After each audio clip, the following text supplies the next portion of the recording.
Hi hello ನಮಸ್ತೆ, ನಾನು ನಿಮ್ಮ ಗೀತಾ ಸಂತೋಷ್. ಸಿರಿ ಸಂಭ್ರಮ ಚಾನಲ್ಗೆ ನಿಮ್ಮೆಲ್ಲರಿಗೂ ಸ್ವಾಗತ. ಇನ್ನೂ ನನ್ನ ಚಾನಲ್ನ ಸಬ್ಸ್ಕ್ರೈಬ್ ಆಗಿಲ್ಲ ಅಂದರೆ ಪ್ಲೀಸ್ ಸಬ್ಸ್ಕ್ರೈಬ್ ಆಗಿ, ಹಾಗೆ ಬೆಲ್ ಬಟನ್ನ ಕ್ಲಿಕ್ ಮಾಡೋದನ್ನ ಮರಿಬೇಡಿ. ಇವತ್ತಿನ ವಿಡಿಯೋ ಏನಪ್ಪ ಅಂತಂದರೆ, ಮಕ್ಕಳ ಜೊತೆ ಸ್ವಲ್ಪ ಮಾತುಕತೆ, ಹಾಗೆ ಒಂದು ಮೆಟ್ರೋಗೆ ಹೋಗಿ ಒಂದು ಶಾಪಿಂಗು ಸಣ್ಣದಾಗಿ ಯಾವ ರೀತಿಯಾಗಿತ್ತು ಅಂತ ನಾನು ಇವತ್ತಿನ ವಿಡಿಯೋದಲ್ಲಿ ನಿಮ್ಮೆಲ್ರಿಗೂ ತಿಳಿಸ್ಕೊಡ್ತಾ ಇದ್ದೀನಿ. ಮಕ್ಕಳು ಸ್ಕೂಲಿಂದ ಬಂದರು, ಆಟ ಆಡ್ಕೊತಾ ಇದ್ದಾರೆ. ಅದು ಬಂದು ಅಪ್ಪುದು ಕಾರು. ಅಪ್ಪು ಅಂತೂ ಎಲ್ಲೂ ಬಿಡೋದಿಲ್ಲ ಅವಳನ್ನ. ಬಾ ಆಟಾಡಕ್ಕೆ ಕರ್ಕೊಂಡು ಹೋಗ್ತೀನಿ ಅಂತ ಹಿಂಸೆ ಕೊಡ್ತಿರ್ತಾನೆ. ಅಪ್ಪ ಇಬ್ಬರು ಸೇರಿಬಿಟ್ರೆ ಸಿಕ್ಕಾಬಿಟ್ಟೆ ಗಲಾಟೆ ಮಾಡ್ತಾರೆ ಅಂತಲೇ ಹೇಳ್ಬೋದು. ಮಕ್ಕಳು ಸ್ಕೂಲಿಗೆ ಹೋದಾಗ ಅಷ್ಟೇ ನನಗೆ ನೆಮ್ಮದಿಯಾಗಿರುತ್ತೆ ಮನೇಲಿ ಸೈಲೆಂಟಾಗಿ. ಆದರೂ ಮನೆ ಕೆಲಸ ಮುಗಿಸ್ಕೋಬೇಕಲ್ವ. ಮಕ್ಕಳು ಬರೋ ಅಷ್ಟರಲ್ಲಿ ಅವ್ರಿಗೆ ಏನು ಮಾಡಬೇಕು ಎಲ್ಲ ಮನೆಯೆಲ್ಲನೂ ಕ್ಲೀನ್ ಮಾಡಿ ಅಡುಗೆ ತಿಂಡಿ ಎಲ್ಲನೂ ಮಾಡ್ಕೋಬೇಕು. ಹಾಗೆ ಮಕ್ಕಳು ಆಟ ಆಡ್ಕೊತಾ ಇದ್ರು. ಸಂಜೆ 5 ಏನೋ ಆಗಿತ್ತು. ಸ್ವಲ್ಪ ಬಟ್ಟೆನ ಮಿಷಿನ್ಗೆ ಹಾಕಿದ್ದೆ. ಅಲ್ಲಿಂದ ತೆಗೆದು ಒಣಗಾಕ್ಬಿಟ್ಟು ಮಕ್ಕಳಿಗೆ ಎಲ್ಲರಿಗೂ ಹಾಲು ಕಾಯಿಸ್ಕೊಟ್ಬಿಡೋಣ, ಕುಡ್ದಾದ್ಮೇಲೆ ಹೋಮ್ವರ್ಕ್ ಮಾಡಿಸೋಣ ಅಂತ ಹೇಳ್ಬಿಟ್ಟು ಬಟ್ಟೆ ಎಲ್ಲನೂ ತೆಗೆದಿದೆ. ಅಷ್ಟರಲ್ಲಿ ಇವರಿಬ್ರದ್ದು ತರಲೆಗಳು ಇದ್ದೇ ಇರುತ್ತಲ್ವ, ಸಿಕ್ಕಾಬಟ್ಟೆ ತರಲೆ ಅಂತಲೇ ಹೇಳ್ಬೋದು. ಅಕ್ಕ ಹೊಡೆದ್ಲು, ಅಪ್ಪು ಹೊಡೆದ, ಇದೇ ರೀತಿಯಾಗಿ ಕಾರಣಗಳು ಕೊಡ್ತಾನೆ ಇರ್ತಾರೆ. ಅಷ್ಟರಲ್ಲಿ ನಮ್ಮನೆ ಕೆಳಗಡೆ ಮನೇಲಿ ತನ್ವಿ ಫ್ರೆಂಡು ಚಿಂತು ಅಂತ ಇದ್ದಾಳೆ, ಅವಳು ಬರ್ತಾಳೆ ಟ್ಯೂಷನ್ಗೆ ಅಂತ ಹೇಳ್ಬಿಟ್ಟು. ಇವ್ರು 3 ಜನ ಸೇರಿಬಿಟ್ರಂತೂ ಸಿಕ್ಕಾಬಟ್ಟೆ ತರಲೆಗಳು. 3 ಜನನೂ ಅವ್ರು ಹೊಡೆದ್ರು ಇವರು ಹೊಡೆದ್ರು ಅಂತ ಗಲಾಟೆ ಮಾಡ್ತಿರ್ತಾಳೆ. ತನ್ವಿ ಅಪ್ಪುಗೇನೋ ಕಣ್ಣಲ್ಲೇನೋ ಕೈ ಇಟ್ಬಿಟ್ಟಿದ್ದ ಅಂತ ಹೇಳ್ಬಿಟ್ಟು ಅಳ್ತಾ ಇದ್ದ. ಇವರಿಬ್ಬರು ಸೇರ್ಕೊಂಡು ಸಮಾಧಾನ ಮಾಡ್ತಾಯಿದ್ರು. ಆದರೆ ಅವ್ನಿಗೇನೂ ಆಗಿಲ್ಲ, ಕಣ್ಣು ನನಗೇನೋ ಕಣ್ಣಲ್ಲಿ ಕೈ ಇಟ್ಬಿಟ್ರು ಅಂತ ಹೇಳ್ಬಿಟ್ಟು ನಾಟಕ ಮಾಡ್ತಾಯಿದ್ದ. ಅದಕ್ಕೆ ಇಲ್ಲ ಮಮ್ಮಿ, ಒಂದು ಕಣ್ಣೆಲ್ಲ ಏನು ಇಟ್ಟಿಲ್ಲ, ನಾವು ಆಟ ಆಡ್ತಾ ಇದ್ವಿ ಜಸ್ಟು, ಇವನು ಬರೀ ನಾಟಕ ಮಾಡ್ತಿದ್ದಾನೆ ಅಂತ ಹೇಳ್ತಾಯಿದ್ರು. ಸರಿ ಟೈಮ್ ಆಯಿತು, ಹೋಗ್ರಪ್ಪ ಮುಖ ಕೈ ಕಾಲು ತೊಳ್ಕೊಂಡು ಓದಕ್ಕೆ ಕೂತ್ಕೊಳ್ಳಿ ಅಂತ ಹೇಳಿದೆ. ನಾನು ಸ್ವಲ್ಪ ಬಟ್ಟೆ ಎಲ್ಲನೂ ಒಣಗಾಕ್ಕೊತಾ ಇದ್ದೆ. ಅಷ್ಟರಲ್ಲಿ ಇವರು ಮುಖ ಕೈ ಕಾಲೆಲ್ಲನೂ ತೊಳ್ಕೊಂಡು ಓದೋಕ್ಕೆ ಕೂತ್ಕೊಂಡಿದ್ದಾರೆ. ಇವ್ರು 3 ಜನ ಸೇರಿಬಿಟ್ರೆ ಹೇಳಿದ್ನಲ್ಲ ಆವಾಗಲೇ ಸಿಕ್ಕಾಬಟ್ಟೆ ತರಲೆಗಳು. ಸರಿ ಬಟ್ಟೆ ಎಲ್ಲನೂ ಒಣಗಾಕ್ಬಿಟ್ಟು ಬಂದು ನೆಕ್ಸ್ಟು ರ್ಯಾಬಿಟ್ಗೆ ಊಟ ಹಾಕಬೇಕಾಗಿತ್ತು. ಈ ರ್ಯಾಬಿಟ್ ಬಂದು ಸೋನು ಮೋನು ಅಂತ ಹೆಸರಿಟ್ಟಿದ್ದೀವಿ.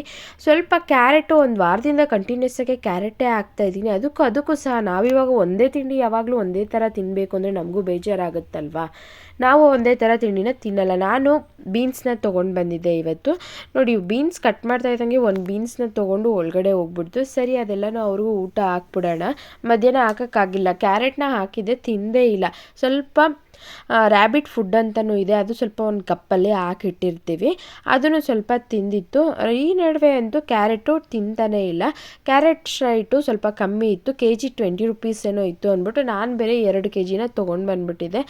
ನೋಡಿದ್ರೆ ಕ್ಯಾರೆಟೇ ತಿಂತಾ ಇಲ್ಲ. ಸರಿ ಕ್ಯಾರೆಟ್ ತಿಂತಾ ಇಲ್ವಲ್ಲ, ಇನ್ನೇನು ಮಾಡೋದು ಅಂತ ಹೇಳ್ಬಿಟ್ಟು ಇವತ್ತು ತನ್ವಿ ಮತ್ತು ಅಪ್ಪನ ಸ್ಕೂಲಿಂದ ಕರ್ಕೊಬರ್ಬೇಕಾದ್ರೆ ಬೀನ್ಸ್ನ ತೊಗೊಂಡು ಬಂದಿದೆ. ತುಂಬಾ ಇಷ್ಟಪಡ್ತವೆ ಬೀನ್ಸು. ಹಾಗೆ ಕೊತ್ತಂಬರಿ ಸೊಪ್ಪಂತೂ ಸಖತ್ ಇಷ್ಟ, ಫೇವ್ರೇಟ್ ಅಂತಲೇ ಹೇಳ್ಬೋದು. ಅದನ್ನು ಸಹ ತೊಗೊಂಡು ಬಂದು ನಾನು ಸ್ಟೋರ್ ಮಾಡಿ ಇಟ್ಕೊಂಡಿರ್ತೀನಿ. ಪಾಪ ನಾವು ತೊಗೊಂಡು ಬರೋದು ಪ್ರಾಣಿ ಪಕ್ಷಿಗಳನ್ನ ನಾವು ಯಾವುದೇ ರೀತಿಯಾಗಿ ಮನೆಗೆ ತಂದ್ರೂ ಅವ್ರಿಗೆ ಊಟ ಹಾಕ್ತೀರಾ, ಅವನ್ನ ಫ್ರೀಡಮ್ನಾಗೆ ನೋಡಿಕೊಂಡ್ರೆ ಅವು ಸಹ ಚೆನ್ನಾಗಿರುತ್ತೆ.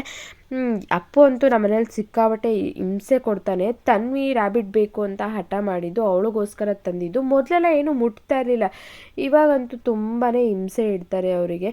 ನಾನು ಊಟ ಹಾಕ್ತೀನಿ ಅಂತ ಹೇಳ್ಬಿಟ್ಟು ನಾನು ಕಟ್ ಮಾಡ್ತಿದ್ದೆ. ಸರಿ ಅಂದ್ಬಿಟ್ಟು ಅವ್ನು ಕಟ್ ಮಾಡಿ ಆಗ್ತಿದ್ದೆ. ಅದು ಡೋರ್ನ ಓಪನ್ ಮಾಡಿದ್ವಿ ಬೋನ್ದು. ಅದೇನು ಮಾಡ್ತು ಸೋನು ಮತ್ತು ಮೋನು ಆಚೆ ಹೋಗ್ಬಿಡ್ತು. ಸರಿ ಇವರಿಬ್ಬರು ಇಲ್ಲ, ಅವ್ರು ತಿನ್ನೋಕೆ ಬರ್ತಾ ಇಲ್ಲ ಅಂತ ಹೇಳ್ಬಿಟ್ಟು ಅಪ್ಪನೇ ಬೀನ್ಸ್ನ ತಿನ್ಕೊಂಡಿದ್ದಾನೆ. ಯಾಕೋ ನೀನು ತಿಂತಾ ಇದೆಯಾ ಅಂತ ಕೇಳಿದ್ದಕ್ಕೆ ಸೋನು ಮೋನು ಬರ್ತಾ ಇಲ್ಲ, ಅದಕ್ಕೆ ನಾನೇ ರ್ಯಾಬಿಟ್ ಆಗ್ಬಿಡ್ತೀನಿ ಇವತ್ತು ಅಂತ ಹೇಳ್ದ. ಸರಿ ಹಂಗಾದ್ರೆ ನೀನೆಲ್ಲ ತಿನ್ಬಿಡ್ತೀಯ ಅಂದರೆ, ಹೌದು ಅವ್ರು ಬಂದಿಲ್ಲ ಅಂದರೆ ಬಂದು ಕರೆದ, ಬಂದರು ಊಟ ಹಾಕಿದ್ದೀನಿ ತಿನ್ಬನ್ರಿ ಅಂತ. ಅವು ಬೋನಿಂದ ಬಿಟ್ಟಿದ್ದೇ ಸರಿ, ಎಲ್ಲೆಲ್ಲೋ ಆಟ ಆಡ್ಕೊತ ಹೋಗ್ಬಿಡ್ತಾವೆ. ಇನ್ನೆಲ್ಲಿ ಬಂದರೆ ಮತ್ತೆ ಕೂಡಾಕ್ಬಿಡ್ತಾರೆ ಅಂತ ಹೇಳ್ಬಿಟ್ಟು ಅವ್ರ ಪಾಡಿಗೆ ಅವು ಆಟ ಆಡ್ಕೊತಾ ಇದ್ರು. ಕೈಗೆ ಸಿಗ್ತಾ ಇಲ್ಲ. ಇವನಂತೂ ಅದಕ್ಕೆ ತುಂಬಾ ಟಾರ್ಚರ್ ಇರ್ತಾನೆ. ಸರಿ ನಾನೇ ರ್ಯಾಬಿಟ್ ಆಗಿಬಿಡ್ತೀನಿ, ಒಳಗಡೆ ಹೋಗ್ತೀನಿ ಅಂತ ಹೇಳ್ಬಿಟ್ಟು ಆ ಬೋನ್ ಒಳಗಡೆ ಕಾಲು ಇಟ್ಕೊಂಡು ಹೋಗ್ತಾ ಇದ್ದ. ಬೇಡ ಬಾರಪ್ಪ, ಹೋಮ್ವರ್ಕ್ ಮಾಡು, ಅದು ಮುರಿದೋಗ್ಬಿಡುತ್ತೆ ಅಂದರು. ಕೇಳ್ತಾರೆ, ಇಲ್ಲ ನಾನೇ ರ್ಯಾಬಿಟ್ ಆಗಿಬಿಡ್ತೀನಿ, ಒಳಗಡೆ ಹೋಗಿ ಕುತ್ಕೊಂಡಿರ್ತೀನಿ ಅಮ್ಮ, ನೀನೇ ನಂಗೆ ಊಟ ಹಾಕು ಅಂತ ಹೇಳ್ದೆ. ಅಷ್ಟರಲ್ಲಿ ಇಲ್ಲಿದ್ಲು ಸೋನು, ಎಲ್ಲಿದ್ಲೋ ಬಂದ್ಲು. ನನ್ನ ಬೋನಲ್ಲಿ ಹೋಗಿ ನೀನು ಕುತ್ಕೊಂಡಿದ್ಯಾ ಅಂತ ಹೇಳ್ಬಿಟ್ಟು ಆಚೆ ಬಂದುಬಿಟ್ಟು ನೋಡ್ಕೊಂಡು ಹೋದ್ಲು. ಅಷ್ಟರಲ್ಲಿ ಇವನು ಹಿಡಿಯೋದಕ್ಕೆ ಹೋದ, ಏನೇನೋ ಸಾಹಸ ಪಡ್ತಾಯಿದ್ದ. ಅದೇನು ಮಾಡ್ತು, ಮಂಚದ ಕೆಳಗಡೆ ಹೋಗ್ಬಿಟ್ಟಿತ್ತು. ಅಲ್ಲಿ ಹೋಗ್ಬಿಟ್ಟು ಊಟ ತೊಗೊಂಡೋಗಿ ತೋರಿಸ್ಬಿಟ್ಟು ತಿನ್ನೋ ಥರ ಅಂದ್ಬಿಟ್ಟು ಅದನ್ನು ತೊಗೊಂಡು ಬಂದ. ಮೊದಲೆಲ್ಲ ಮುಟ್ತಾನೆ ಇರಲಿಲ್ಲ, ಸಿಕ್ಕಾಬಟ್ಟೆ ಎದ್ರುಕೊತಾ ಇದ್ದ. ಇವಾಗಂತೂ ಅದನ್ನು ಸಿಕ್ಕಾಬಟ್ಟೆ ಟಾರ್ಚರ್ ಕೊಡ್ತಾನೆ. ಎಲ್ಲೋದ್ರೂ ಬಿಡಲ್ಲ. ಮಂಚದ ಕೆಳಗಡೆ ಎಲ್ಲ ಹೋಗಿ ತಲೆ ಎಲ್ಲ ಒಡಿಸ್ಕೊಂಡು ಅದನ್ನ ಹಿಡ್ಕೊಂಡು ಬಂದವನು. ಇನ್ನೊಂದು ಹುಡುಕ್ತಾವ್ರೆ ಇಬ್ಬರು ಸೇರಿ. ಅಕ್ಕ ತಮ್ಮ ಸಿಗ್ತಾ ಇಲ್ಲ. ಬೇಡ ಬಿಡ್ರೋ, ನೀವು ಹೋಮ್ವರ್ಕ್ ಮಾಡ್ರೋ, ಅದು ಆಮೇಲೆ ಸಿಗುತ್ತೆ ಅಂದರು. ಕೇಳ್ತಾ ಇಲ್ಲ. ಅದನ್ನು ಹುಡುಕೋದಕ್ಕೆ ಸಿಕ್ಕಾಬಟ್ಟೆ ಸಾಹಸನೇ ಪಟ್ಟರು. ರ್ಯಾಬಿಟ್ ಅಂತೂ ಅವನ ಕೈಗೆ ಸಿಗ್ತಾನೇ ಇಲ್ಲ. ಸರಿ ಅಂದ್ಬಿಟ್ಟು ಇನ್ನೇನು ಮಾಡೋದು ಬಿಡ್ರೋ, ಆಟ ಆಡ್ಕೊಳ್ಳಿ, ನೀವು ಹೋಮ್ವರ್ಕ್ ಮಾಡ್ರು ಅಂತ ಹೇಳ್ಬಿಟ್ಟು ಹೋಮ್ವರ್ಕ್ ಎಲ್ಲನೂ ಮುಗಿಸಿ ಕಾಫಿ ಎಲ್ಲನೂ ಮಾಡಿ ಕೊಟ್ಬಿಟ್ಟು, ಸರಿ ಇವತ್ತು ಮೆಟ್ರೋಗೆ ಹೋಗಬೇಕಾಗಿತ್ತು. ಸ್ವಲ್ಪ ಮನೆ ಐಟಮ್ಸು ಮತ್ತು ಮಕ್ಳಿಗೆಲ್ಲನೂ ತಿಂಡಿ ಖಾಲಿ ಆಗಿತ್ತು. ಟೂ ವೀಲರಲ್ಲಿ ಹೋದರೆ ಆ ಕಡೆಯಿಂದ ಐಟಮ್ಸ್ ಎಲ್ಲ ತೊಗೊಂಡು ಟೂ ವೀಲರಲ್ಲಿ ಬರೋಕ್ಕಾಗಲ್ಲ. ನಾವು ಹೋಗಬೇಕಾಗಿದ್ದು ಗ್ಯಾರೇಜ್ಗೆ. ನಮ್ಮ ಯಜಮಾನ್ರು ಅಲ್ಲಿರ್ತಾರೆ.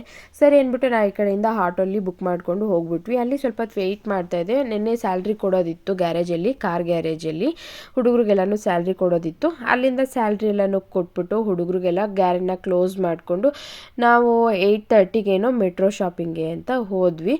ಅಷ್ಟರಲ್ಲಿ ಆಲ್ರೆಡಿ ಹೋಗ್ಬೇಕಾದ್ರೇ ಆಟೋಲ್ಲೇ ಅಪ್ಪು ಮಲ್ಕೊಬಿಟ್ಟಿದ್ದ. ಅವನಿದ್ದೆ ಎಲ್ಲ ಟ್ರಾವೆಲ್ ಮಾಡಿದ್ರೆ ಮಲಗಿಬಿಡ್ತಾನೆ. ಎಬ್ಸಕ್ಕೆ ಎಷ್ಟೊಂದು ಟ್ರೈ ಮಾಡಿದ್ವಿ, ಎದ್ದೇಳ್ತಾನೆ ಇಲ್ಲ. ಸರಿ ಬಿಡಿ ಹಾಗೆ ಮಲ್ಕೊಳ್ಳಿ, ನೋಡೋಣ ಒಳಗಡೆ ಹೋದ್ಮೇಲೆ ಏನಾದರೂ ನೋಡ್ಬಿಟ್ಟು ಬಿಸ್ಕೆಟ್ಸು ಚಾಕ್ಲೇಟ್ಸು ನೋಡಿ ಎದ್ದೇಳ್ತಾನೆ ಅಂತ ಹೇಳಿಬಿಟ್ಟು ಹಾಗೇನೆ ಕರ್ಕೊಂಡು ಹೋದ್ವಿ. ಗಾಡಿನ ತೊಗೊಂಡು ಅಲ್ಲಿ ಬಿಲ್ನ ಯಾವ ರೀತಿಯಾಗಿ ಏನಿದೆ ಅಂತ ಕೇಳಿಕೊಂಡು ಸರಿ ಮುಂದೆ ಹೊರಟ್ವಿ. ಅಷ್ಟರಲ್ಲಿ ಏನು ಮಾಡ್ದೆ, ಅಪ್ಪು ಎದ್ಬಿಟ್ಟಿದ್ದ ಆಲ್ರೆಡಿ. ಒಂದು ಕಾರ್ದು ರಿಮೋಟ್ ಇತ್ತು. ಸರಿ ಅವನಿಗೆ ಇಷ್ಟಪಡ್ತಾನೆ, ಅವನು ಕಾರ್ ಅಂದರೆ ಸಿಕ್ಕಾಬಟ್ಟೆ ಇಷ್ಟ. ಈ ಚಕ್ರಗಳ ಬಗ್ಗೆ ವಿಚಾರಿಸೋದು ಮತ್ತು ಕಾರ್ ಬಗ್ಗೆ ವಿಚಾರಿಸೋದು, ಹಾಗೆ ಈ ಥರ ಸಣ್ಣ ಸಣ್ಣದು ರಿಮೋಟ್ಗಳು ಬರುತ್ತಲ್ವ ಕಾರ್ದು, ಆ ಥರ ಎಲ್ಲನೂ ಸಿಕ್ಕಾಬಟ್ಟೆ ಇಷ್ಟಪಡ್ತಾನೆ. ಯಾವುದೋ ಒಂದು ಕಾರ್ ರಿಪೇರಿ ಇತ್ತಂತೆ. ಸರಿ ಅಂದ್ಬಿಟ್ಟು ಅದು ಗ್ಯಾರೇಜಲ್ಲೇ ಇತ್ತು. ಇವನು ಅಪ್ಪುಗೆ ಇಷ್ಟ ಆಗುತ್ತೆ ಅಂತ ಹೇಳ್ಬಿಟ್ಟು ನಮ್ಮ ಮನೆಯವರು ತೆಗೆದಿಟ್ಟಿದ್ರು. ಸರಿ ಅವನ್ನ ಅದಕ್ಕೆ ಕೊಟ್ಬಿಟ್ಟು ಅವನಿನ್ನೂ ಎದ್ದೆ ಮೂಡಲ್ಲೇ ಇರಲಿಲ್ಲ. ಸರಿ ಗಾಡಿ ಒಳಗಡೆ ಕೂರಿಸ್ಕೊಂಡು ಅವನ್ನ ಕರ್ಕೊಂಡು ಹೋದ್ವಿ. ಹಾಗೆ ಐಟಮ್ಸ್ ಎಲ್ಲನೂ ನೋಡ್ತಾ ಹೋದ್ವಿ. ಇಲ್ಲಿ ಬಂದು ಟವಲ್ಲು ಚೆನ್ನಾಗಿತ್ತು, 300 ರುಪೀಸ್ಗೆ ಹಾಕಿದ್ರು. ಕಾಟನ್ದು ತುಂಬಾ ಚೆನ್ನಾಗಿತ್ತು. ಸರಿ ಅದನ್ನು ನೋಡ್ತಾ ಇದ್ವಿ. ಇನ್ನೂ ಮನೇಲೂ 2 ಟವೆಲ್ ಇದೆ, ಬೇಡ ಅಂತ ಹೇಳ್ಬಿಟ್ಟು ಆಫರಲ್ಲಿ ಬಿಟ್ಟಾಗ ತೊಗೋಬೇಕು ಅಂತ ಹೇಳಿದೆ. ಚೆನ್ನಾಗಿತ್ತು. ಸರಿ ಬೇಡ ಬಾ, ಇವಾಗ ನೆಕ್ಸ್ಟ್ ಟೈಮ್ ತೊಗೊಳ್ಳೋಣ, ಇದೇ ಐಟಮ್ಸು ಅಂತ ಹೇಳ್ಬಿಟ್ಟು ಹೋದ್ವಿ. ಹಾಗೆ ಮುಂದೆ ಹೋಗ್ತಾ ಮನೆಗೆ ಇವಾಗ ಹೆಣ್ಮಕ್ಳಿಗೆ ಏನಪ್ಪ ಇಷ್ಟಪಡ್ತೀವಿ ನಾವು ಅಂತಂದರೆ, ಮನೆಗೆ ಚಿಕ್ಕ ಚಿಕ್ಕ ಐಟಮ್ಗಳೆಲ್ಲ ಇಷ್ಟ ಆಗುತ್ತೆ. ಚಿಕ್ಕ ಚಿಕ್ಕದು ಕುಕ್ಕರ್ಗಳು, ಚಿಕ್ಕ ಚಿಕ್ಕದು ಬಟ್ಲುಗಳು, ಆ ಥರ ಹೆಣ್ಮಕ್ಳಿಗೆ ಇಷ್ಟ ಆಗುತ್ತೆ. ಸರಿ ಇದು ಚೆನ್ನಾಗಿತ್ತು. 79 ರುಪೀಸ್ಗೇನೋ ಹಾಕಿದ್ರು. ನೋಡ್ತಾ ಇದ್ವಿ. ಅದು ಹಾಗೆ ನಮಗೆಲ್ಲ ತಟ್ಟೆ ಲೋಟ ಈ ಚೊಂಬು ಆ ಥರ ಇಷ್ಟಪಡ್ತೀವಿ. ಈ ಗಂಡಸರೆಲ್ಲ ಏನು ಮಾಡ್ತಾರೆ, ಬಟ್ಟೆ ಶೂಸ್ ಆ ಥರ ಇಷ್ಟಪಡ್ತಾರೆ. ನಾನು ಕೇಳ್ತಾ ಇದ್ದೆ, ನೀವು ಮಾತ್ರ ನಾನು ಏನಾದರೂ ನೋಡಿಬಿಟ್ರೆ ಏನಕ್ಕೆ ಬಾ ಮನೇಲಿ ಅಷ್ಟೊಂದು ಐತೆ ತೊಗೊತೀಯಾ ಅಂತ ಹೇಳ್ತೀರಾ, ನೀವು ಮಾತ್ರ ಶೂ ತೊಗೊಬೋದಾ ಅಂತ ನಾನು ರೇಗಿಸ್ತಾ ಇದ್ದೆ. ಇಲ್ಲ ನಾನು ತೊಗೊತಾ ಇಲ್ಲ, ಪ್ರೈಸ್ ಎಷ್ಟಿದೆ ಕ್ವಾಲಿಟಿ ಹೆಂಗಿದೆ ಅಂತ ಚೆಕ್ ಮಾಡ್ತಾ ಇದೆ ಅಂತ ಹೇಳಿದ್ರು. ಸರಿ ಎಲ್ಲನೂ ಮೆಟ್ರೋ ಎಲ್ಲನೂ ಒಂದು ರೌಂಡ್ ಹಾಕ್ಕೊಂಡು ಇಷ್ಟು ಐಟಮ್ಗಳನ್ನ ತೊಗೊಂಡು ಬಂದ್ವಿ. ಅಷ್ಟರಲ್ಲಿ ಆಲ್ರೆಡಿ ಅಪ್ಪು ಸ್ವಲ್ಪ ಎದ್ದು ನಿದ್ದೆಯಿಂದ ಎದ್ದು ಸರಿ ನಾನೇ ಗಾಡಿ ತೊಳ್ಕೊಂಬರ್ತೀನಿ ಅಂತ ಬರ್ತಾ ಇದ್ದ. ಅಷ್ಟರಲ್ಲಿ ನೆಕ್ಸ್ಟು ಬಿಲ್ ಮಾಡಿಸ್ಕೊಂಡು ಹೊರಗಡೆ ಹೋಗೋಣ ಅಂತ ಬಂದ್ವಿ. ಅಲ್ಲಿ ಒಂದು ಸಲ ಚೆಕ್ ಮಾಡ್ತಾರೆ. ನಾವು ಏನು ಬಿಲ್ ಮಾಡಿರ್ತೀವಿ ನೋಡಿ, ಆ ಐಟಮ್ಸ್ನ ಲೀಸ್ಟನ್ನು ನೋಡಿ ಚೆಕ್ ಮಾಡಿಬಿಟ್ಟು ಒಂದು ಸೀಲ್ ಹಾಕಿ ಕೊಡ್ತಾರೆ. ನಮಗೆ ಸಲ ಮಿಸ್ಟೇಕ್ ಮಾಡಿದ್ರು. ಅಂದರೆ ನಾವು ಸ್ಟಾಪ್ಲರ್ ಪಿನ್ನು 5 ರುಪೀಸ್ ತೊಗೊಂಡಿದ್ದೀವಿ, ನಾವು ಫುಲ್ ಬಾಕ್ಸ್ ತೊಗೊಂಡಿದ್ದೀವಿ ಅಂತ 200 ರುಪೀಸು 250 ಏನೋ ಬಿಲ್ ಹಾಕ್ಬಿಟ್ಟಿದ್ರು. ಸರಿ ಈ ಸಲನೂ ಒಂದು ಸಲ ಎಲ್ಲನೂ ಚೆಕ್ ಮಾಡಿಕೊಂಡು ಸರಿ ಕಾರಲ್ಲೆಲ್ಲನೂ ಸ್ಟೋರ್ ತೊಗೊಂಡೋಗಿ ಇಟ್ಬಿಡೋಣ ಅಂತ ಹೇಳ್ಬಿಟ್ಟು ಅಲ್ಲಿಂದ ಹೊರಟ್ವಿ. ಬರೋ ಅಷ್ಟರಲ್ಲಿ ಅಲ್ಲಿಂದ ಮೆಟ್ರೋ ಶಾಪಿಂಗ್ ಎಲ್ಲನೂ ಮುಗಿಸಿ ಬರೋ ಅಷ್ಟರಲ್ಲಿ 9 o'clock ಏನೋ ಆಗಿತ್ತು. ಮಕ್ಕಳು ಹೊಟ್ಟೆ ಹಶ್ವು ಅಂತ ಹೇಳ್ತಾ ಇದ್ರು. ಸರಿ ಮನೆಗೆ ಹೋಗೋಣ ಅಂತ ಅಂದ್ಕೊಂಡ್ವಿ. ಇಲ್ಲಿ ಯಾರೋ ಹೇಳಿದ್ರು ಪಟ್ಟೆಗಪ್ಪಾಳ್ಯದಲ್ಲಿ ಮಶ್ರೂಮ್ ಬಿರಿಯಾನಿ ತುಂಬಾ ಚೆನ್ನಾಗಿದೆ, ನೋಡಿ ಅಲ್ಲೊಂದ್ಸಲ ಟ್ರೈ ಮಾಡಿ ಅಂತ ಹೇಳಿದ್ರು. ಸರಿ ಅಲ್ಲಿ ಹೋಗೋಣ, ತುಂಬ ದಿನದಿಂದ ಹೋಗಬೇಕು ಅಂತ ಅಂದ್ಕೊಂಡಿದ್ವಿ. ಸರಿ ಅಲ್ಲಿ ಹೋಗೋಣ ಅಂತ ಹೋದ್ವಿ. ನಮಗೆ ಮಶ್ರೂಮ್ ಬಿರಿಯಾನಿ ಒಂದು, ಆಮೇಲೆ ಮಶ್ರೂಮ್ ಪೆಪ್ಪರ್ ಡ್ರೈ. ಸರಿ ಇಲ್ಲೇ ತಿಂದ್ಬಿಟ್ಟು ಹೋಗ್ಬಿಡೋಣ, ಟೈಮ್ ಆಗುತ್ತೆ, ಇನ್ನು ಮಕ್ಕಳೂ ಸಹ ಹೊಟ್ಟೆ ಹಶ್ವಾಗ್ತಿದೆ ಅಂತ ಹೇಳಿದ್ರು. ಸರಿ ಅಂದ್ಬಿಟ್ಟು ಅಲ್ಲಿ ಒಂದು ಮಶ್ರೂಮ್ ಕಬಾಬು ಹಾಗೆ ಒಂದು ಮಶ್ರೂಮ್ ಪೆಪ್ಪರ್ ಡ್ರೈನ ತೊಗೊಂಡು ಅಲ್ಲಿಂದ ಮುಗಿಸ್ಕೊಂಡು ಬಂದ್ವಿ. ಮುಗೀತು, ಬೆಳಗ್ಗೆ ಆಯಿತು. ಬೆಳಗ್ಗೆ ಆಗಿದ ತಕ್ಷಣ ನಾನು ಫಸ್ಟು ಕಾಫಿನ ಕುಡಿಬೇಕು. ಕಾಫಿ ಕುಡ್ದಿಲ್ಲ ಅಂದರೆ ನನಗೆ ಏನು ಕೆಲಸ ಮಾಡೋದಕ್ಕೂ ಆಗಲ್ಲ. ಫಸ್ಟು ಫ್ರೆಶ್ ಮಾಡ್ಕೋಬೇಕು ಅಂದರೆ ನಾನು ಬೆಳಗ್ಗೆ ಎದ್ದಿದ ತಕ್ಷಣ ಒಂದು ಗ್ಲಾಸು ಸಬ್ಜಾ ಸೀಡು ಹಾಕಿ ಇಟ್ಟಿರ್ತೀನಿ ನೈಟು. ಅದನ್ನು ನೆನೆಸ್ಬಿಟ್ಟು ಒಂದು ಗ್ಲಾಸ್ ಆಗುವಷ್ಟು ನೀರನ್ನ ಕುಡಿದು ಸ್ವಲ್ಪ ಹೊತ್ತು ರಿಲ್ಯಾಕ್ಸ್ ಮಾಡಿ ಹಾಗೆ ನೆಕ್ಸ್ಟ್ ಕಾಫಿ ಮಾಡಿಕೊಂಡು ಕುಡಿದು ಮುಂದೆ ಏನು ಕೆಲಸ ಮಾಡಬೇಕು ಅದನ್ನು ಮಾಡ್ಕೊತೀನಿ. ಅಷ್ಟರಲ್ಲಿ ತನ್ವಿನೂ ಸಹ ಎಬ್ಬಿಸ್ದೆ. ಅವಳು ಎದ್ದು ಇನ್ನೂ ನಿದ್ದೆಲೇ ಇದ್ದಾಳೆ ಪಾಪ. ಮಕ್ಕಳಿಗೆ ಅಷ್ಟೊತ್ತಿಗೆ ಎದ್ದೇಳಬೇಕು, ರೆಡಿ ಆಗಬೇಕು ಅಂದರೆ ಸ್ವಲ್ಪ ಕಷ್ಟನೇ. ಏನೇನು ಮಾಡೋದು, ಚಳಿ ಅಲ್ವಾ, ಎದ್ದೇಳೋಕ್ಕಾಗಲ್ಲ. ನಾನು ಐಟಮ್ ಎಲ್ಲನೂ ನೆನ್ನೆ ತಂದಿದ್ದೆಲ್ಲನೂ ಹಾಗೆ ಇಟ್ಬಿಟ್ಟಿದ್ದೆ ಬ್ಯಾಗಲ್ಲಿ. ಎಲ್ಲನೂ ಸಹ ಎತ್ತಿಟ್ಕೋಬೇಕಾಗಿತ್ತು. ಸರಿ ಮಕ್ಕಳನ್ನೆಲ್ಲನೂ ಸ್ಕೂಲಿಗೆ ಕಳಿಸ್ಬಿಟ್ಟು ಆಮೇಲೆ ಎಲ್ಲನೂ ಎತ್ತಿಟ್ಕೊಳ್ಳೋಣ ಅಂತ ಹೇಳಿಬಿಟ್ಟು ತನ್ವಿ ಬೆಳಗ್ಗೆ ಎದ್ದು ಬ್ರಷ್ ಮಾಡ್ಕೊತಾ ಇದ್ಲು. ಅಷ್ಟರಲ್ಲಿ ಇವರಿಬ್ರು ಸಹ ನೋಡ್ಕೋಬೇಕು. ಅಂದರೆ ರಾತ್ರಿ ಎಲ್ಲನೂ ಆಟ ಆಡ್ಕೊಂಡಿರ್ತವೆ, ಅದನ್ನೆಲ್ಲ ಸ್ವಲ್ಪ ಕ್ಲೀನ್ ಮಾಡ್ಕೊಬಿಡೋಣ. ಇಲ್ಲ ಅಂತಂದರೆ ಸ್ಮೆಲ್ ಬಂದ್ಬಿಡುತ್ತೆ. ಮನೆ ಒಳಗಡೆ ಅಲ್ವಾ ಇರ್ತೀವಿ, ಮನೆಯೆಲ್ಲ ಸ್ಮೆಲ್ ಬಂದ್ಬಿಡುತ್ತೆ ಅಂತ ಹೇಳ್ಬಿಟ್ಟು ಬೆಳಗ್ಗೆ ಹಾಕಿದ ತಕ್ಷಣ ಸ್ವಲ್ಪ ಅವ್ರನ್ನ ಮಾತಾಡಿಸಿ ಮುದ್ದು ಮಾಡಿ ಟ್ರೈ ಎಲ್ಲನೂ ಕ್ಲೀನ್ ಮಾಡ್ಕೋಬೇಕಾಗಿತ್ತು. ಪಾಪ ಅವರು ಅಷ್ಟೇ ಬೆಳಗ್ಗೆ ರಾತ್ರಿ ಎಲ್ಲ ಆಟ ಆಡ್ಕೊಂಡು ಇರ್ತಾರೆ. ಬೆಳಗ್ಗೆ ಎದ್ದು ನಾವು ಸ್ವಲ್ಪ ಮಾತಾಡಿಸಿ ಅವ್ರನ್ನ ಏನೋ ಮುದ್ದು ಮಾಡಿದ್ರೆ ಅವ್ರಿಗೂ ಒಂಥರ ಏನೋ ಖುಷಿ ಆಗುತ್ತೆ. ರ್ಯಾಬಿಟ್ನ ತರೋದು ಮತ್ತು ಯಾವುದೇ ಒಂದು ಪ್ರಾಣಿನ ತರೋದು ಮುಖ್ಯ ಅಲ್ಲ, ನಾವು ಹೇಗೆ ನೋಡ್ಕೋತೀವಿ ಅನ್ನೋದು ಮುಖ್ಯ. ತುಂಬ ಚೆನ್ನಾಗಿ ನಾವು ನೋಡಿಕೊಂಡ್ರೆ ಅವು ಸಹ ನಮ್ಮ ಜೊತೆ ಚೆನ್ನಾಗಿ ಆಟ ಆಡಿಕೊಂಡು ಚೆನ್ನಾಗಿರುತ್ತೆ. ರಾತ್ರಿ ಎಲ್ಲನೂ ಗಲೀಜು ಮಾಡಿತ್ತು. ಸರಿ ಅಂದ್ಬಿಟ್ಟು ಅದನ್ನು ಎಲ್ಲನೂ ಕ್ಲೀನ್ ಬಂದ್ಬಿಡೋಣ, ಸ್ಮೆಲ್ ಬಂದ್ಬಿಡುತ್ತೆ ಮನೇಲಿ ಬಿಟ್ಟರೆ ಹಾಗೆ ಅಂತ ಹೇಳ್ಬಿಟ್ಟು ಎಲ್ಲನೂ ಸಹ ಕ್ಲೀನ್ ಮಾಡ್ಕೊಂಡು ಬಂದು ಆ ಟ್ರೈನ ಮತ್ತೆ ಅದರಲ್ಲೇ ಹಾಕ್ಬಿಟ್ಟು ನೆಕ್ಸ್ಟು ತನ್ವಿಗೆ ಅವಳಿಗೆಲ್ಲನೂ ಸ್ಕೂಲಿಗೆಲ್ಲನೂ ರೆಡಿ ಮಾಡಿ ಆಯಿತು. ಅವ್ರನ್ನೆಲ್ಲನೂ ಕಳಿಸ್ಬಿಟ್ಟು ಬಂದು ನೆಕ್ಸ್ಟು ಹಸ್ಬೆಂಡ್ ರೆಡಿ ಆಗ್ತಾಯಿದ್ರು. ಅವರು ರೆಡಿ ಆಗೋಷ್ಟರಲ್ಲಿ ಅವ್ರಿಗೆ ಸ್ವಲ್ಪ ನುಗ್ಗೆ ಸೊಪ್ಪನ್ನ ಇಟ್ಟಿರ್ತೀನಿ. ಹಾಗೆ ಸಬ್ಜಾ ಸೀಡ್ಸ್ನ ರಾತ್ರಿ ಫುಲ್ಲು ನೆನೆಸಿ ಒಂದು ಅರ್ಧ ಹೋಳಾಗುವಷ್ಟು ನಿಂಬೆಹಣ್ಣ ಹಿಂಡಿ ಕೊಡ್ತೀನಿ. ಇದು ಹೀಟ್ ಬಾಡಿ ಆಗಿರೋದ್ರಿಂದ ದೇಹನ ತಂಪು ಮಾಡುತ್ತೆ. ಅದಕ್ಕೋಸ್ಕರ ಈ ಸಬ್ಜಾ ಸೀಡ್ಸ್ ನೀರನ್ನ ನಾವು ಡೈಲಿ ಒಂದೊಂದು ಗ್ಲಾಸು ಕುಡಿತೀವಿ. ನಾನು ಬೆಳಗ್ಗೆ ಎದ್ದಿದ ತಕ್ಷಣ ಕುಡಿದ್ಬಿಟ್ಟಿರ್ತೀನಿ. ಇವ್ರಿಗೆ ಕೆಲ್ಸಕ್ಕೆ ಹೋಗಬೇಕಾದ್ರೆ ಕುಡಿತಾರೆ. ಹಾಗೆ ಸ್ವಲ್ಪ ನುಗ್ಗೆ ಸೊಪ್ಪು ಹೆಲ್ತಿಗೆ ಒಳ್ಳೆಯದು. ಹಾಗೆ ನಾವು ಬಾಯಲ್ಲಿ ಅಗ್ದು ತಿಂದು ಆ ನೀರನ್ನ ಕುಡಿದು ಡೈಲಿ ಹೋಗ್ತಾರೆ.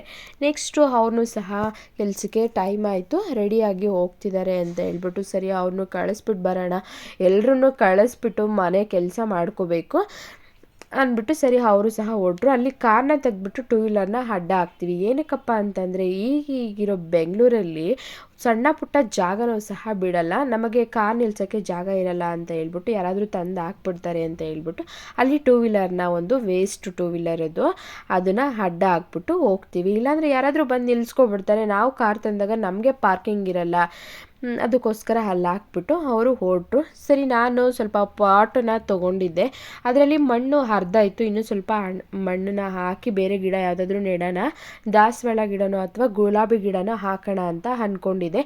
ಇದು ಬಂದು ಊರಿಂದ ತಂದಿದ್ದು, ಚೆನ್ನಾಗಿ ಬಂತು, ಚೆನ್ನಾಗಿ ಚಿಗುರೊಡಿತಾ ಇದೆ. ಇದು ಒಂದು ಮುರಿದೋಗ್ಬಿಟ್ಟಿದ್ದು, ಜಸ್ಟ್ ಹಾಗೆ ಇಟ್ಟಿದ್ದೆ, ಅದನ್ನು ಸಹ ಚಿಗುರುಕೊಂತು. ಸರಿ ಖಾಲಿ ಇದೆ ಪಾಟಲ್ಲಿ ಅಂತ ಹೇಳ್ಬಿಟ್ಟು ಸ್ವಲ್ಪ ಕೊತ್ತಂಬರಿ ಸೊಪ್ಪನ್ನ ಹಾಕ್ಕೊಳ್ಳೋಣ, ಮನೆಗಾದರೂ ಆಗುತ್ತೆ ಅಥವಾ ರ್ಯಾಬಿಟ್ ಇದೆಯಲ್ಲ ಅದಕ್ಕಾದರೂ ಆಗುತ್ತೆ ಎಮರ್ಜೆನ್ಸಿಗೆ ಅಂತ ಹೇಳ್ಬಿಟ್ಟು ಅದರಲ್ಲಿ ಹಾಕಿ ಬೆಳೆಸ್ಕೊಂಡಿದ್ದೀನಿ. ಹಾಗೆ ಇವತ್ತು ತಿಂಡಿಗೆ ಅಂತ ಹೇಳ್ಬಿಟ್ಟು ನಾನಿಲ್ಲಿ ಮಶ್ರೂಮ್ ಬಿರಿಯಾನಿನ ಮಾಡ್ಕೊಂಡಿದ್ದೀನಿ. ಹಾಗೆ ಮೆಟ್ರೋ ಹೋಗಿದ್ವಿ, ಏನೆಲ್ಲ ತಂದಿದ್ದೀವಿ ನೋಡಿ. ಹಾಗೆ ನಿನ್ನೆ ಮೆಟ್ರೋಗೆ ಶಾಪಿಂಗ್ ಅಂತ ಮುಗಿಸ್ಕೊಂಡು ಎಲ್ಲ ಸಾಮಾನೆಲ್ಲ ತಂದಿದ್ವಿ, ಎಲ್ಲ ಅಲ್ಲಲ್ಲೇ ಇಟ್ಬಿಟ್ಟಿದ್ವಿ. ಸರಿ ನೆನ್ನೆ ಮೆಟ್ರೋಗೆ ಹೋಗಿದ್ವಲ್ಲ, ಇವತ್ತು ಏನೇನು ಸಾಮಾನ ತಂದಿದ್ದೀನಿ ಅಂತ ನಾನಿವತ್ತು ನಿಮ್ಮೆಲ್ರಿಗೂ ತಿಳಿಸ್ಕೊಡ್ತಾ ಇದ್ದೀನಿ. ಮೊದಲನೇದಾಗಿ ನನ್ನ ಫೇವ್ರೆಟ್ಟು ಎಕ್ಸ್ಟ್ರಾ ಕಾಫಿ ಪುಡಿನ ತೊಗೊಂಡು ಬಂದಿದ್ದೀನಿ. ಇದು ಪ್ರೈಸ್ ಬಂದು 145 ರುಪೀಸ್ ಏನೋ ಇದೆ, ಡಿಸ್ಕೌಂಟ್ ಹೋಗಿ 120 ರುಪೀಸ್ ಏನೋ ಬರುತ್ತೆ.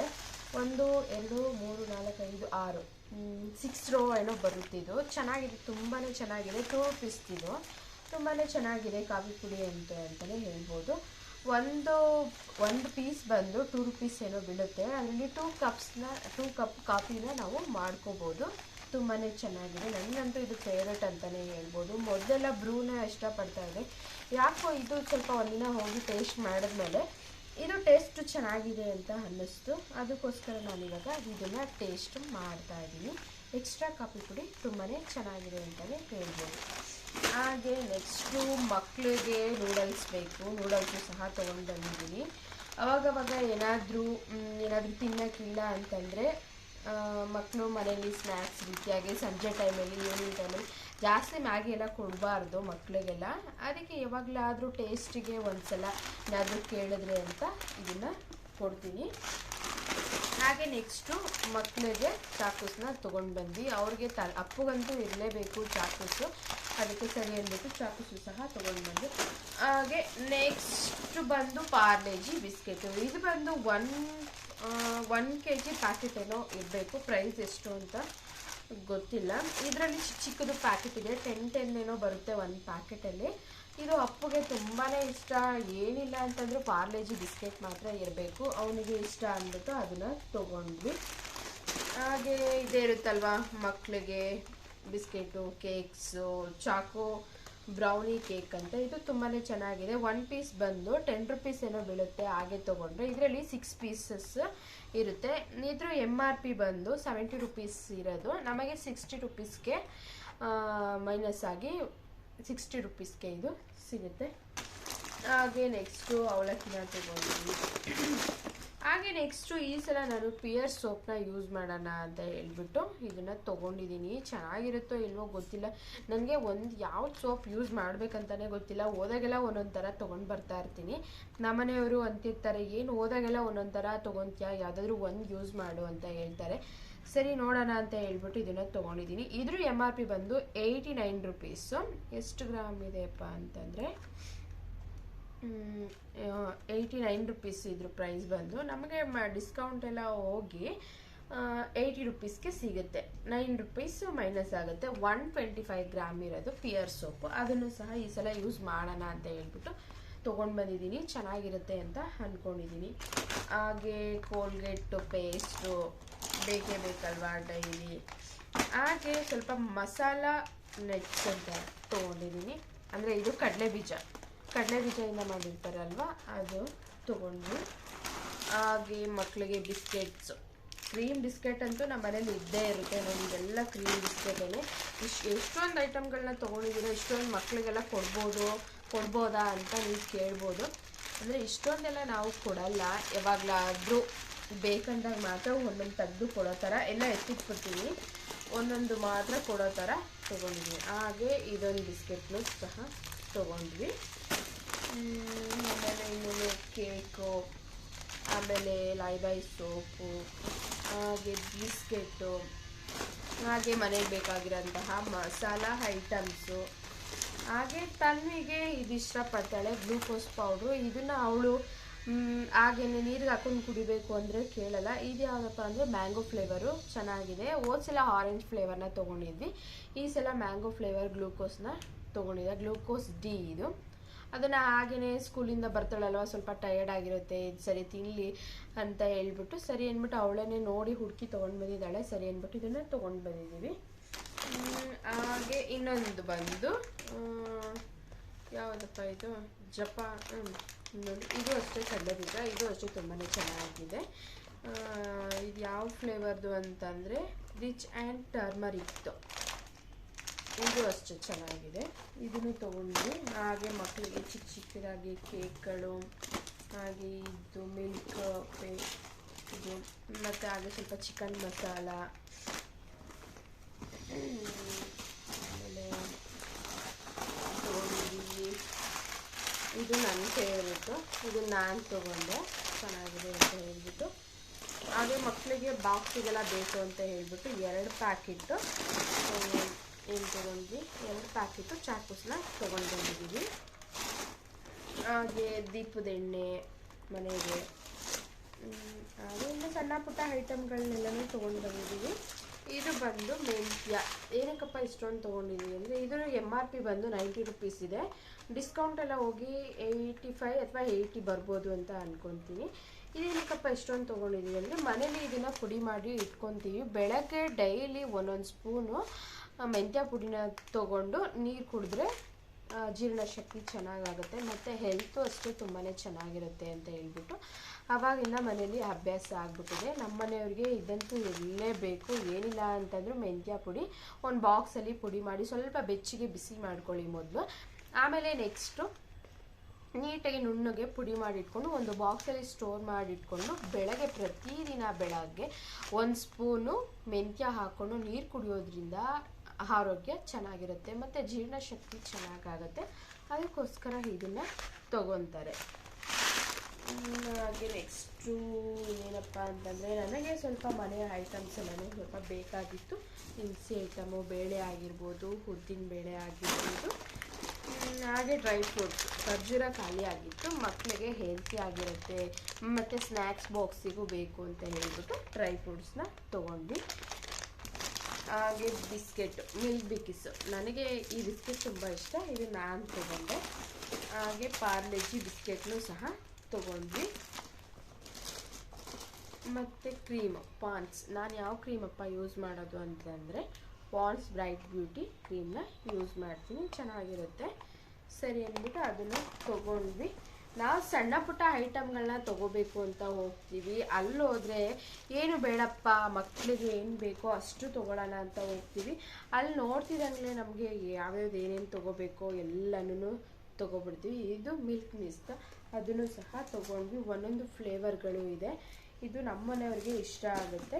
ಸರಿ ಅಂದ್ಬಿಟ್ಟು ಅವರು ತೊಗೊಂಡ್ರು. 4 ಪೀಸಸ್ ಏನೋ ತೊಗೊಂಡ್ರು, ಇನ್ನೂ ಒಂದು ಎಲ್ಲೆಲ್ಲೋ ಇದೆ. ಇಷ್ಟನ್ನು ಸಹ ತೊಗೊಂಡು ಬಂದ್ವಿ. ಹಾಗೆ ಇನ್ನು ಸಣ್ಣ ಪುಟ್ಟ ಐಟಮ್ಸ್ಗಳೆಲ್ಲನೂ ತೊಗೊಂಡು ಬಂದ್ವಿ. ಇದ್ರ ಬಿಸ್ಕೆಟು, ಇದು ಕೊಬ್ಬರಿ ಬಿಸ್ಕೆಟು, ನನಗೆ ಈ ಬಿಸ್ಕೆಟ್ ಇಷ್ಟ, ಇದನ್ನು ನಾನು ತೊಗೊಂಡೆ. ಹಾಗೆ ಮಕ್ಕಳಿಗೆ ಬಾಕ್ಸಿಗೂ ಆಗುತ್ತೆ ಅಂತ ಹೇಳ್ಬಿಟ್ಟು ಕೇಕ್ನೂ ಸಹ ತೊಗೊಂಡು ಬಂದ್ವಿ. ಹಾಗೆ ಇನ್ನೊಂದು ಕಡಲೆ ಬೀಜ ಐಟಮ್ಸು ಜಾಸ್ತಿ ಇದೆ. ಇದೆಲ್ಲ ನಮ್ಮ ಮನೆಯವ್ರ ತಿಂಡಿ. ಇಷ್ಟು ನಾವು ಮೆಟ್ರೋಗೆ ಹೋಗ್ಬಿಟ್ಟು ಶಾಪಿಂಗ್ ಮಾಡಿಕೊಂಡು ಬಂದ್ವಿ. ಇಷ್ಟೆಲ್ಲ ತೊಗೊಂಡಿದ್ದೀರಾ, ಎಷ್ಟು ಬಿಲ್ ಆಯಿತು ಅಂತ ತಿಳ್ಕೊಬೋದು. ಮೆಟ್ರೋಗೆ ಹೋದರೆ ತುಂಬಾ ಕಮ್ಮಿ ಪ್ರೈಸಲ್ಲಿ ನಮಗೆ ವರ್ಕೌಟು ಆಗುತ್ತೆ. ಅದರಲ್ಲೂ ಮೆಟ್ರೋ ಕಾರ್ಡ್ನ ಮಾಡಿಸ್ಕೊಂಡ್ರೆ ನಮಗೆ 200 ರುಪೀಸು ಮೈನಸ್ ಆಗುತ್ತೆ. 1000 ರುಪೀಸ್ ಮೇಲೆ ಬಿಲ್ ಮಾಡಿದ್ರೆ 200 ರುಪೀಸು ಮೈನಸ್ ಆಗುತ್ತೆ. ಮಂತ್ಲಿ ಒಂದ್ಸಲ ನಾವು ಹೋಗಿ ಶಾಪಿಂಗ್ನ ಮಾಡ್ಕೊಂಬರ್ಬೋದು ಅನ್ನೋ ಸಹ ಬೆನಿಫಿಟ್ಸ್ ಇದೆ. ಇಷ್ಟೆಲ್ಲ ಐಟಮ್ನೆಲ್ಲ ತೊಗೊಂಡ್ರೆ ಆಚೆ ಕಡೆ ಇಲ್ಲಿ ಏನು MRP ಇದೆ ನೋಡಿ. ಇವಾಗ ಉದಾಹರಣೆಗೆ ಇಲ್ಲಿ 75 ರುಪೀಸ್ ಇದೆ. ನಾವು ಅಂಗಡಿಗಳಲ್ಲಿ ಈ ಕಡೆ ಸಣ್ಣ ಪುಟ್ಟ ಅಂಗಡಿಗಳಲ್ಲೆಲ್ಲ ತೊಗೊಂಡ್ರೆ ಇಲ್ಲಿ ಏನು MRP ಇದೆಯೋ ಅದೇ ಪ್ರೈಸಿಗೆ ನಮಗೆ ಕೊಡ್ತಾರೆ. ಆದರೆ ಅಲ್ಲಿ ಮೆಟ್ರೋಗೆ ಹೋದರೆ ಇಲ್ಲಿ ಹೋಲ್ಸೇಲ್ ಪ್ರೈಸಲ್ಲಿ ಸಿಗುತ್ತೆ. ನಮಗೆ 75 ರುಪೀಸ್ ಇದೆ, ಇಲ್ಲಾಂದರೆ ನಮಗೆ 60 ರುಪೀಸ್ಗೆ ಇದು ಸಿಗುತ್ತೆ. ಆದರೆ 15 ರುಪೀಸು ಮೈನಸ್ ಆಗುತ್ತೆ. ವರ್ಕೌಟ್ ಆಗುತ್ತೆ ಅಂತಲೇ ಹೇಳ್ಬೋದು. ಅಲ್ಲೆಲ್ಲ ಬರೋರು ಯಾರಪ್ಪ ಅಂತಂದರೆ ಈ ಸಣ್ಣ ಪುಟ್ಟ ಅಂಗಡಿಗಳು ಇಟ್ಕೊಂಡಿರೋರು ಹೋಲ್ಸೇಲಾಗಿ ತೊಗೊಂಡು ಬಂದು ವ್ಯಾಪಾರನ ಮಾಡ್ಕೊತಾರೆ. ಅವ್ರಿಗೆ ವರ್ಕೌಟ್ ಆಗುತ್ತೆ ಅಂತಲೇ ಹೇಳ್ಬೋದು. ನಾವು ತಿಂಗಳಿಗೆ ಒಂದ್ಸಲ ಹೋಗೋದೇ ಹೆಚ್ಚು. ಅಂದರೆ ಮಕ್ಕಳಿಗೆಲ್ಲ ತುಂಬ ತಿಂಡಿ ಎಲ್ಲ ಕೊಡಬಾರ್ದು. ಸರಿ, ಏನು ಮಾಡೋಣ, ಮಕ್ಕಳು ಏನು ತಿಂಡಿ ಇಲ್ಲಾಂದರೆ ಕೇಳ್ತಾ ಇರ್ತಾರೆ. ತಿನ್ನೋ ಮಕ್ಕಳಲ್ವಾ, ಆಟ ಆಡ್ತಾರೆ, ತಿಂಗಳಿಗೆ ಅಂತ ಹೇಳ್ಬಿಟ್ಟು ತಿಂಗ್ಳಿಗೆ ಒಂದ್ಸಲ ಹೋಗ್ಬಿಟ್ಟು ಇಷ್ಟು ಐಟಮ್ನ ತೊಗೊಂಡು ಬರ್ತೀವಿ. ಈ ಸಲನೇ ಸ್ವಲ್ಪ ಕಮ್ಮಿ ಅಂತಲೇ ಹೇಳ್ಬೋದು. ಪ್ರತಿ ಸಲ ಹೋದಾಗೆಲ್ಲನೂ ಸಿಕ್ಕಾಬಟ್ಟೆ ತೊಗೊಂಡು ಬರ್ತೀವಿ. ಈ ಸಲ ಸ್ವಲ್ಪ ಸ್ವೀಟ್ಸ್ ಎಲ್ಲನೂ ಕಮ್ಮಿ ಮಾಡೋಣ ಅಂತ ಹೇಳ್ಬಿಟ್ಟು ಸ್ವಲ್ಪ ಕಮ್ಮಿನೇ ತಂದಿದ್ದೀವಿ. ಇದರದ್ದು ಕೇಕ್ಸ್ ಎಲ್ಲ ಚಿಕ್ಕದೆಲ್ಲನೂ ತೊಗೊಂಡು ಬಂದಿದ್ದೀವಿ. ಇದ್ರ ಬಂದು 10 ರುಪೀಸ್ ಇದು. ಇದೆಲ್ಲ ಏನು ಸಣ್ಣ ಪುಟ್ಟ ಐಟಮ್ಸ್ ಎಲ್ಲ ಏನು MRP ಇರುತ್ತೋ ಅಷ್ಟೇ ಆಗುತ್ತೆ. ಅಂದರೆ ಒಂದು 1 ರೂಪಿ ಏನೋ ಕಮ್ಮಿ ಆಗುತ್ತೆ. ಇಲ್ಲಿ 10 ರುಪೀಸ್ ಇದ್ದರೆ 1 ರುಪೀಸ್ ಮೈನಸ್ ಆಗುತ್ತೆ. ಓಕೆ, ಅದನ್ನೆಲ್ಲನೂ ತೊಗೊಂಡು ಬಂದ್ವಿ. ಇಷ್ಟು ಮೆಟ್ರೋಗೆ ಹೋಗಿ ಶಾಪಿಂಗ್ನ ಮಾಡಿಕೊಂಡು ಬಂದ್ವಿ. ಬಿಲ್ ನೋಡಿದ್ರೆ ಇಷ್ಟೊಂದಿದೆ. ನಮ್ಮನೆಯವ್ರು ಬೈತಿರ್ತಾರೆ, ಹೋದಾಗೆಲ್ಲನೂ ಇಷ್ಟೊಂದು ಬಿಲ್ ಮಾಡ್ತೀರಾ, ಏನು ಕತೆ ಅಂತ. ಫೈನಲ್ ಆಗಿ 3190 ರುಪೀಸು ಬಿಲ್ ಆಯಿತು. ಇಷ್ಟು ಐಟಮ್ಗೆ ನಾವು 3090 ರುಪೀಸ್ನ ಬಿಲ್ ಮಾಡಿಬಿಟ್ಟು ಬಂದ್ವಿ. ಅದೇ ಆಚೆ ಕಡೆ ತೊಗೊಂಡಿದ್ರೆ ಇಲ್ಲ ಅಂತಂದರೂ ಒಂದು 4000 ಆದರೂ ಆಗಿರೋದು. ಅಲ್ಲಿ ಹೋಗಿ ತಿಂಗಳು ಹೋಗ್ಬಿಟ್ಟು ಶಾಪಿಂಗ್ ಮಾಡಿಕೊಂಡು ಬರ್ತೀವಿ. ಇವತ್ತಿನ ವಿಡಿಯೋ ನಿಮ್ಮೆಲ್ರಿಗೂ ಇಷ್ಟ ಆಗಿದೆ ಅಂತ ತಿಳ್ಕೊತೀನಿ. ಇನ್ನಷ್ಟು ವಿಡಿಯೋಗಳಿಗಾಗಿ ನನ್ನ ಚಾನಲ್ನ ನೋಡ್ತಾ ಇರಿ. ಹಾಗೆ ಸಬ್ಸ್ಕ್ರೈಬ್ ಮಾಡೋದನ್ನ ಮರಿಬೇಡಿ. Thank you.